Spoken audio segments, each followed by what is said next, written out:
Just pass a budget. I mean, get together, figure it out. The government shut down at midnight today after Congress failed to pass a budget. Good evening, I'm Aaron Eads. And I'm Ty Bateman. And we now know the government shutdown will continue tomorrow. With negotiations at a standstill, the Senate ended their meeting earlier tonight with plans to vote at 1 a.m. Monday morning. WCIA 3's Bailey Bryant is here with us. Bailey, let's get right down to it. What does this mean for us here in Central Illinois? Well, it depends on how long the shutdown lasts. If it's short, we probably won't notice much. The government will still send Social Security and Medicare checks, mail will still run, and police and military will stay on duty. But non-essential workers, like nearly half the IRS, for example, won't come in just as tax season is starting. That could mean delays when it comes to getting money back, but again, it all depends on how long the shutdown lasts.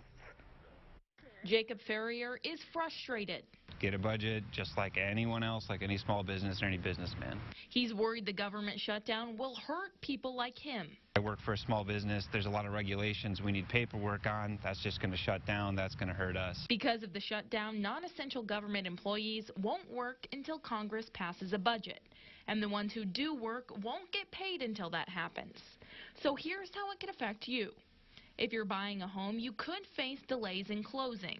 If you want a gun permit, you'll have to wait until the shutdown ends. Some federal parks and museums will be closed, and the IRS's helpline is expected to be too. It seems like when we have one party controlling the entire government, they should be able to pass a budget. This shutdown is different than 2013's because Republicans now control both the House and the Senate.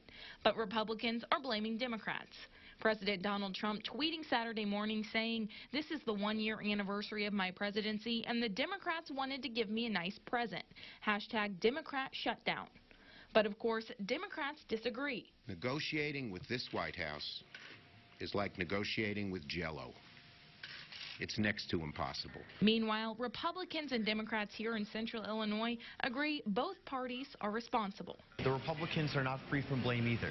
Their decision to pass an omnibus bill rather than individually fund each aspect of the government is another reason why it proves that leadership on both sides, the Democrats and the Republicans, are concerned about power.